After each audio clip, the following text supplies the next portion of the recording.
on this Talk Therapy Tuesday. I'm Tanya McLean-Nicholas, licensed marriage family therapist and owner of Renewed Hope Counseling. Well, we are still very, very hot in Southern California, and now the humidity wants to try and creep in, causing even more intense heat. So last TNT, I talked about how the heat has a great impact on our mental health. Well, let's face it, the heat can be draining. And some of you are probably racing to get that ice cold drink on your breaks, maybe even ready to jump into a pool or some source of water at the end of the day.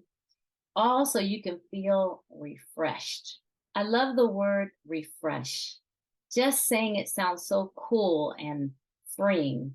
The word refresh simply means to renew. It means to restore or make something clean and invigorating. We spend so much time being busy, giving to our jobs, our family, running from task to task, situation to situation. And let's not forget about all the side projects that we have. Busyness, even with the best intentions, can wear on you and become draining, just like the sun beating on us over the past few weeks. Taking time to refresh is important. And this means taking time to care for your body and your mind. It's so imperative, and to prevent burnout. When you're not taking those moments to refresh and give yourself intentional time to recoup, it will lead to feeling even more tired, groggy, anxious, overwhelmed, and most importantly, non-productive. So I'm challenging everyone today to make a decision to keep yourself feeling refreshed by implementing 3 simple changes today. It doesn't take much time. I say give yourself maybe at least 15 minutes to incorporate this into your day. So go ahead and grab your tea or your coffee, whichever you prefer, and let's dig in.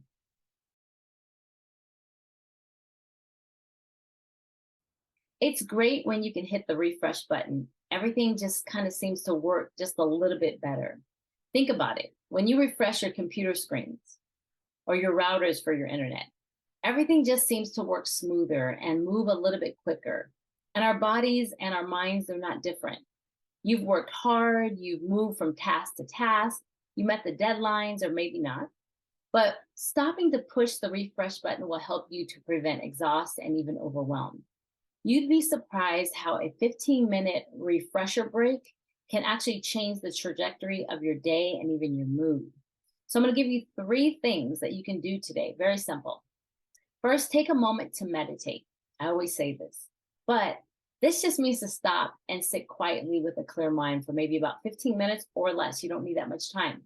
You may not be able to even sit there for a minute or two without some thought or some worry kind of going through your head. Well, when it does, just go ahead and acknowledge it, acknowledge that it's there without any type of judgment, and then just kind of let it pass through. Sort of like a cloud that's passing in the sky. Of course, deep breathing along with it is going to be very helpful. Studies have shown that meditation and breathing can physically change your brain to make you even more happier, calmer, and even more focused. If sitting doesn't work for you, there's also walking meditation, which works very well for some people.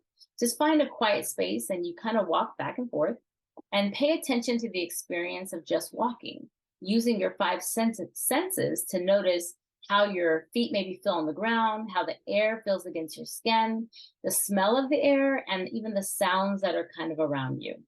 If thoughts start to intrude into your quiet space, again, just notice them without judgment and then just let them pass by. Write in a journal if you can. I know there's going to be a lot of people out there who are probably going to tell me why this would not be a reasonable or likely idea. So I'm going to just jump right into the benefits of journaling.